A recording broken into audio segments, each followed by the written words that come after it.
Hello friends, class 8 social science का ये 5th chapter है नेचुरल डिजास्टर। फर्स्ट टर्म का GSCB गुजरात स्टेट बोर्ड का है। Friends, on 12th March here the natural disaster. First, you know what is mean the natural disaster?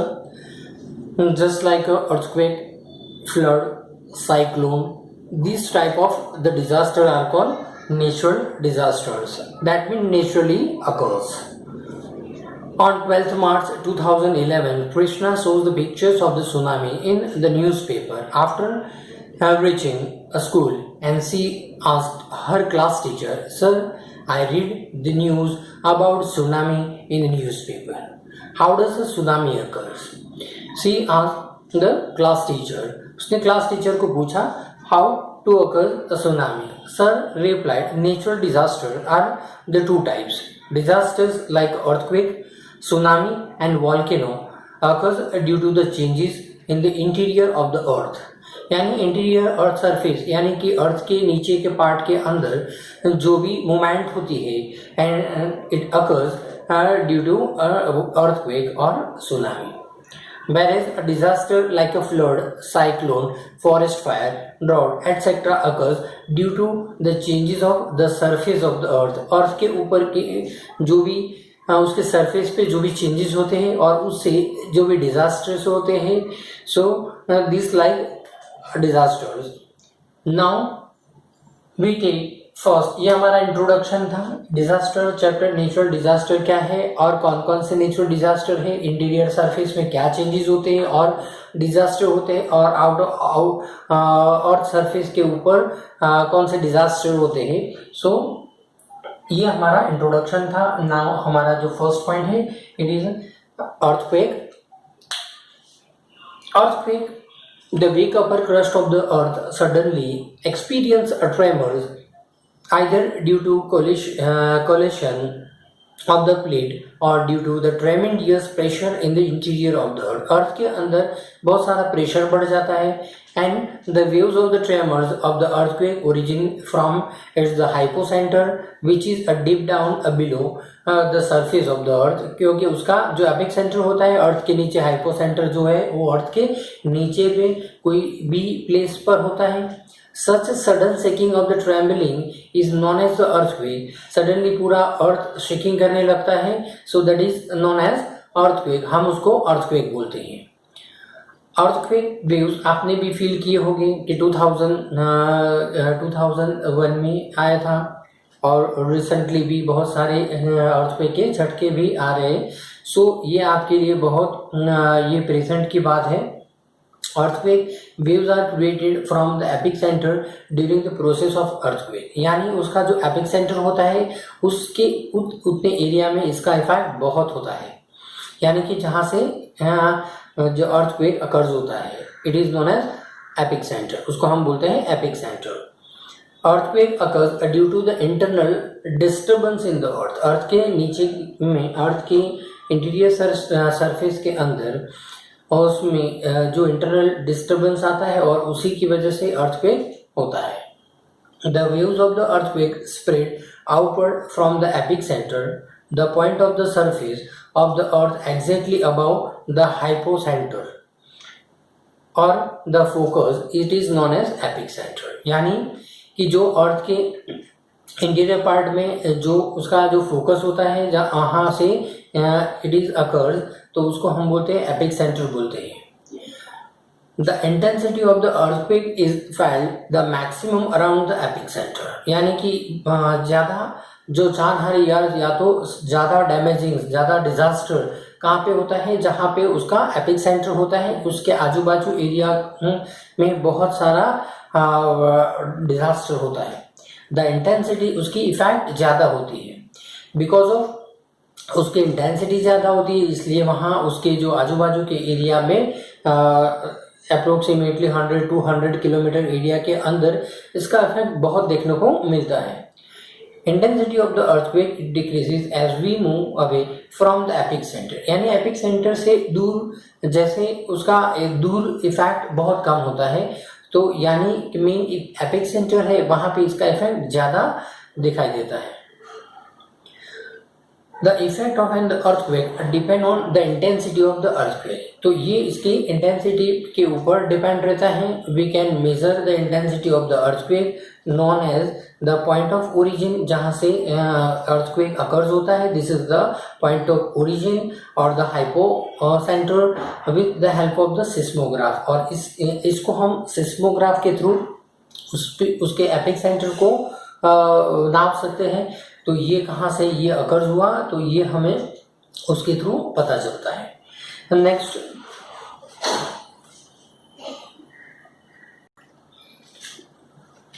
There are 3 main reason for occurring of the earthquake. तो main 3 reason है। First है earthquake caused by volcano eruption, एक volcanic eruption से होता है। Secondly earthquake caused by strike slip fold, यानी उसके जो प्लेट्स हैं वो एक दूसरे स्लिप होते हैं और जो अर्थक्वेक नीचे जो एक दूसरे से उसकी प्लेट्स टकराते हैं। अर्थक्वेक थर्ड रीजन है it cause by the subduction in the active subduction zone, यानी कि जो एक्टिव जोन होते हैं जैसे कि जापान, तो वहाँ पे बार बार अर्थक्वेक होते रहते हैं। So it is a active zone, यानी कि जहाँ पे एक्टिव वोल्केनोज है कंटिन्यूसली उसके साल 2 साल में वहाँ पे अर्थक्वेक के झटके फील होते हैं। So this is the active zone और वो उसका थर्ड रीजन है। नाउ हमारा अभी नेक्स्ट पॉइंट है वोल्केनो। हमने देखा कि ये it is caused because of the volcano, तो ये हमारा फर्स्ट अभी पार्ट है volcano. Volcano is refers to opening in the earth crust from which motion lava, rock fragments, acid, dust and gases are ejected from below the earth surface।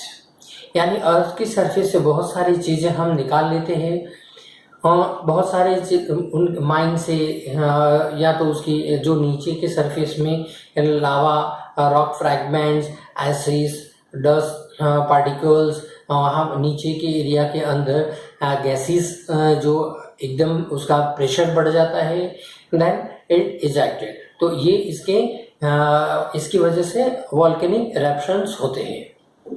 Volcanic eruptions occur due to the 4 main reason. ये main 4 reason है। First याद रखना, high temperature in the interior of the earth. Second reason है creation of magma, नीचे earth के layer के interior part के अंदर मैग्मा जो यानी कि उसका जो कोर होता है उसमें उसका जो हीट प्रेशर बढ़ जाता है। थर्ड रीजन है creation of the gas and vapour, और जो वो अंदर गैस प्रोड्यूस होती है वो प्रेशराइज करती है थ्रू कम आउटसाइड, यानी बाहर आने के लिए ऐसे जो वीक जोन से वो प्रेशर से बाहर आता है। Fourth, rising of magma toward the earth surface, और जो अर्थ सरफेस के ऊपर जो मैग्मा है और उसी की और जो वोल्केनिक इरप्शन होता है उसी की वजह से जो माउंटेन ऐसे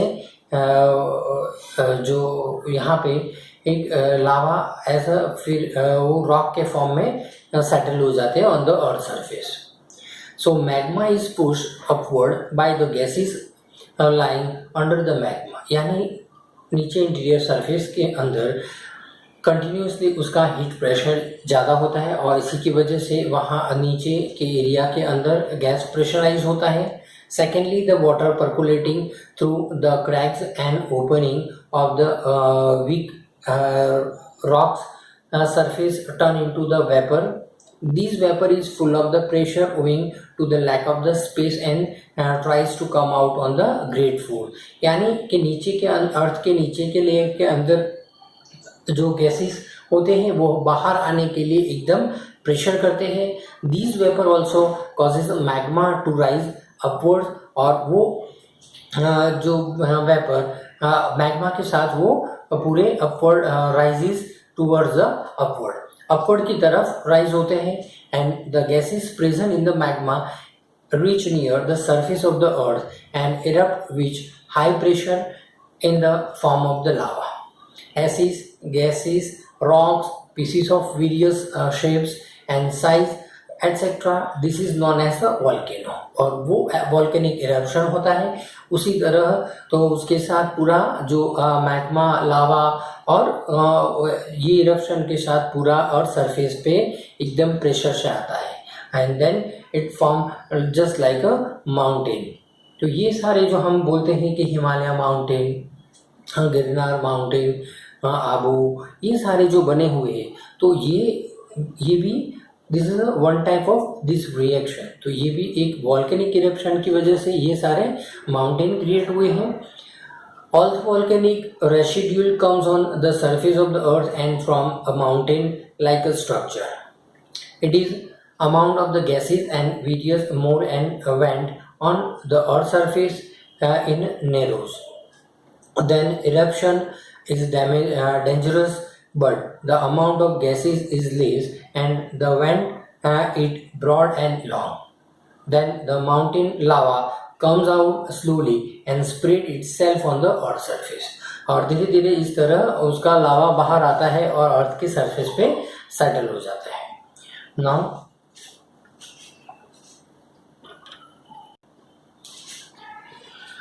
there are three types of volcanoes: active volcano, dormant volcano and extinct volcano.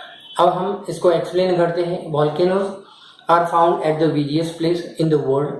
There is only active volcano in India and that is in the island of Andaman Nicobar. तो ये अंडमान निकोबार में जो आइलैंड में है वो एक्टिव वॉल्केनो है। volcanic eruption at any place or region leads to a massive destruction of the local area। और volcanic eruption के वजह से जो लोकल एरिया के अंदर बहुत सारा डिस्ट्रक्शन होता है। volcanoes have a certain benefits too। उससे हमें थोड़े बेनिफिट्स भी होते हैं। the fertility of the land increases due to the lava। हमारे लैंड की फर्टिलिटी इंक्रीज होती है। The agriculture product is a very good due to the fertile land in the Java and Sumatra as it is a made up of lava. तो Java और Sumatra उसका एक example है। It is made up from lava. ये lava से जो पूरे area eruption हुआ और उसी की वजह से लावा सेटल होने के बाद वहाँ की जो लैंड है फर्टाइल लैंड है। The potassium-rich soil from the volcanic residues help the farmers to obtain the abundant crops production। और इसकी वजह से abundant crop production अच्छा cultivate किया जा सकता है। The hot water spring in areas of the volcano have germ-killing property and cure the skin disease। और को जहाँ भी hot water springs है वहाँ पे कंटिन्यूसली हॉट वाटर निकलता रहता है और वहाँ पे जो हम उसका यूज़ जर्म्स किल करने में या तो हम वहाँ उसमें हमारे जहाँ अगर हमें कोई भी स्किन डिसीज हुए हैं तो हम उसके अंदर नहाते हैं तो हमारे स्किन डिसीज क्योर हो जाते हैं। So it is a beneficial to us. तो ये हमारे लिए बहुत बेनिफिट है। At lower depth from the surface of the earth, certain minerals like mercury, tungsten, tin plating, aluminum, etc. can be obtained easily due to the volcanic eruption. The lava that cooled down and inside the vent to exit of extinct volcano turned it into the diamond with the passage of time। और ये लावा cool down होने के बाद एकदम जो extinct volcano eruption होता है and then it settle down in the interior of the earth surface and उसके बाद वो हार्ड रॉक फॉर्मेशन बन जाता है and we get a diamond like a structure. हमें डायमंड जैसे सारी चीज़ें अंदर ग्रेफाइट, डायमंड, ये सारी चीज़ हमें उस वोल्केनिक इरप्शन के रॉक से मिल आती है। The small rock thrown out during the volcanic eruption, it is known as the lapilli, and which have been proved to be very useful as they can be molded easily। तो उसको हम easily mould कर सकते हैं तो उसके भी बहुत सारे बेनिफिट्स हैं। नाउ हमारा नेक्स्ट पॉइंट है सुनामी। आज ये चैप्टर हमारा खत्म हो जाएगा। सो आपको याद रखना है, टेक्स्ट बुक लेके बैठना है। जब भी ये वीडियो देखो तब आप अपने पास में टेक्स्ट बुक रखो और उसको देखते जाओ और ये सुनते जाओ। Tsunami due to the volcanic eruption on the earth on the sea floor. High oceanic waves are created and they are known as the tsunami. They are high and have unimaginable length. These length is approximately 700 to 1600 kilometer. These waves travel with a great speed and force. By the time they reach the coast and they attain a great height, and the power which caused a great deal of the destruction in the coastal region, and it was witnessed on 11th March 2011 in Japan. तो ये एक witness है कि Japan में 2011 में जो tsunami आया था, ये इसका हमारा जो ये ताज़ा एग्जाम्पल है। अभी आगे continue.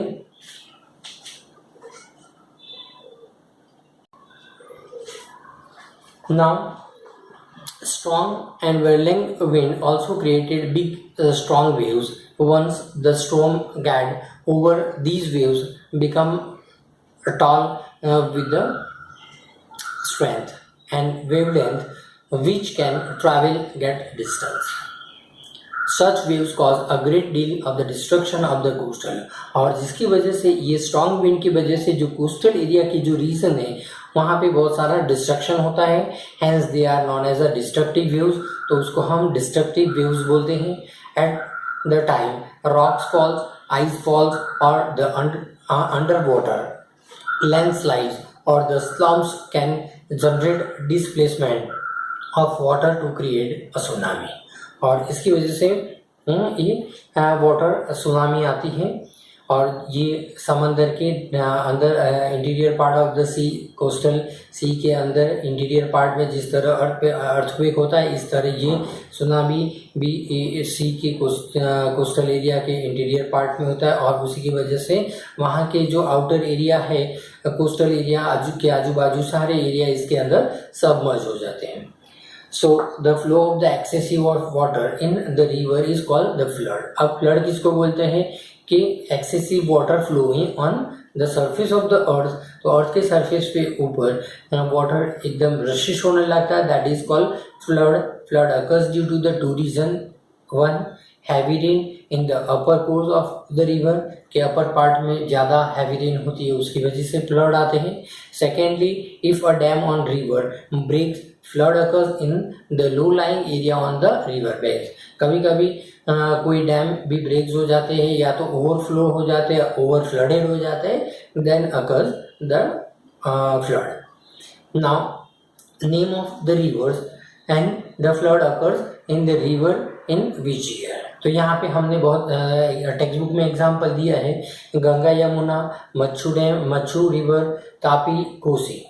And flood affected area of north India, Morbi, Surat, Bihar. तो उसके ईयर दिए हैं कि 1978 में, 1979, 2006 एंड 2008। तो ये सारे जब फ्लड आए थे तो उसी के रिलेटेड यहाँ पे जो इंसिडेंट दिए गए हैं।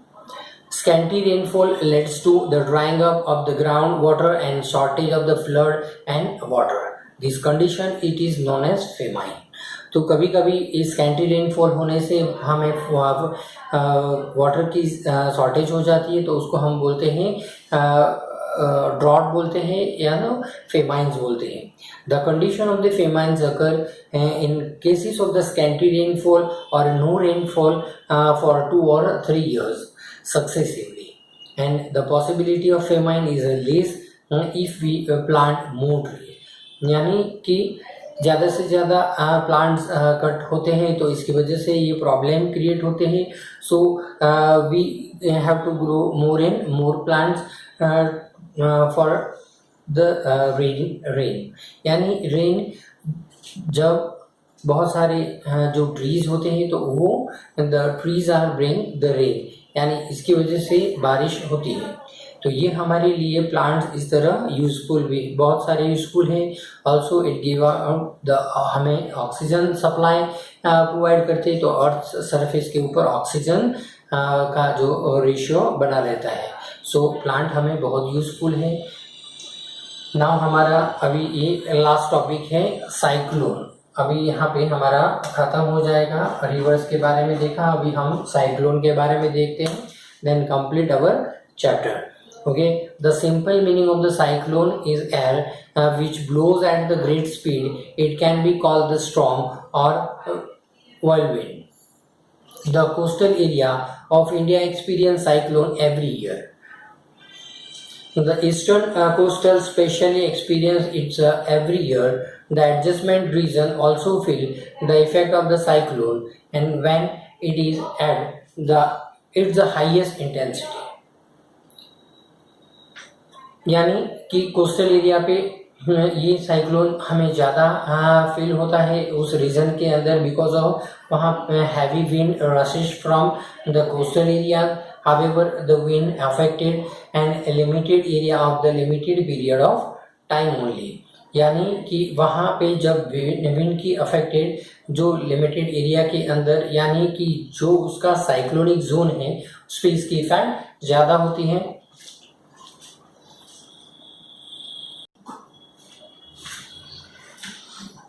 The sliding of a large mass of rock, material, soil, etc. down and side of the mountain or cliff, so is termed as a landslide. Two factors causing the landslides: excessive rainfall or an earthquake. तो ये दो reason है जिसकी वजह से landsliding होती है. For example, in the rainy season the railways transportation in the Concord get obstructed due to the landslide. तो इसकी वजह से ये एग्जाम्पल दिया है यहाँ पे हमें कि जो रेलवे ट्रांसपोर्टेशन इसकी वजह से वहाँ ऑब्स्ट्रक हो गया था बिकॉज ऑफ लैंडस्लाइड्स. फ्रेंड्स, यहाँ पे ये कंप्लीट हो गया है, तो आपको टेक्सचुअल क्वेश्चन आंसर कंप्लीट करने हैं अपने ट्यूशन की नोटबुक में. Okay, bye friends, subscribe my channel and share more student.